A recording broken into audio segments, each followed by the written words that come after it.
So we talked an okay movie with VHS 85. We're going to talk an awesome movie with No One Will Save You.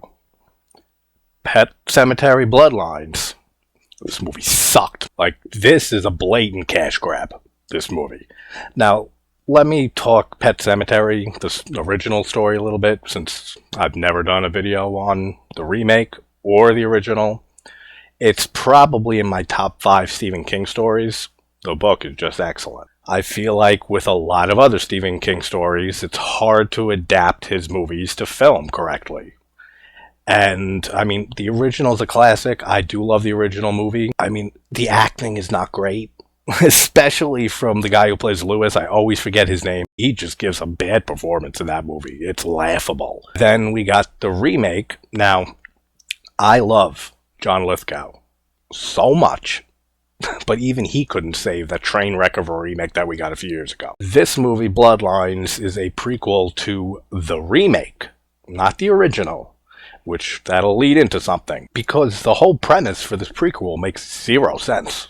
Now, when I first saw it, I knew nothing about it. You guys know in arts trailers, especially for a shit movie like this, they distinctly said that this is a prequel to the 2019 remake.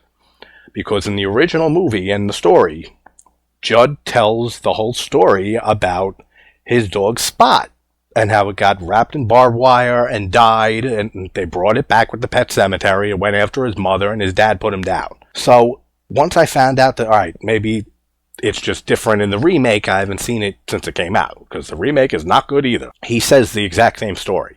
So he knew about the pet cemetery as a kid with his dog before any of the events of this prequel, where he's a late teen going to work in the Peace Corps.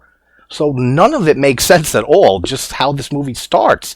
It shouldn't even exist, given what we know from the movie before this. This isn't going to be long, because I don't have anything really good to say about this movie. Let's just do a Pet Sematary movie. Right? Let's make it a prequel about Judd. Then they just booked in and made it. They totally missed that whole continuity thing.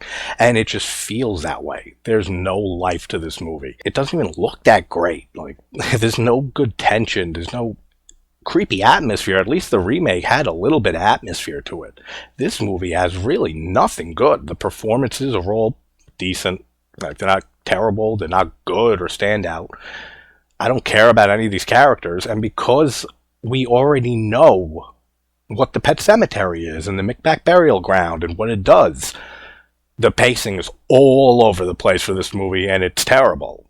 It's slow, and it's explaining stuff that we know already. This should have jumped right into a brand new story with a lot more stuff happening much earlier on, because the whole first hour is pretty much retreating the entire history of the Pet Cemetery. We already know all about it. So Judd is a teenager, and he's with his girlfriend, and they're finally getting out of Ludlow. Judd is the first Crandall to be leaving Ludlow. Then Timmy Baterman, Bill Baterman's son, comes home, which is also mentioned in the original story, the whole story that he tells to Lewis. And we see that he came back from war, he got discharged honorably. Pam Grier has a small role in this. Also, David Duchovny. I didn't even notice it was Pam Grier until, like, her third scene. I was like, holy shit, that's Pam Grier. She's totally underutilized. Same with David Duchovny. Judd ends up learning about the Pet Cemetery that he already should know about. Never heard of it. His father and a bunch of the town folk for generations have known about what the Pet Cemetery does.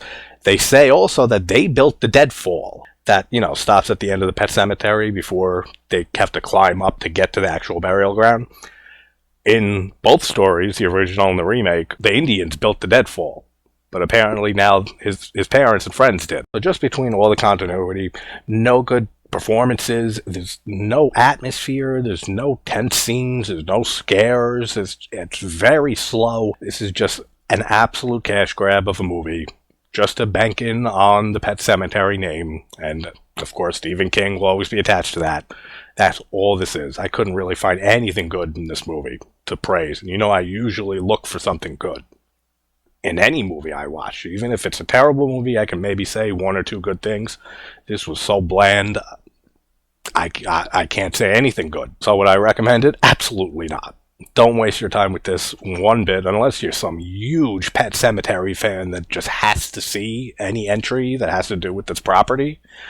But damn, man, like this was bad. Take care, guys.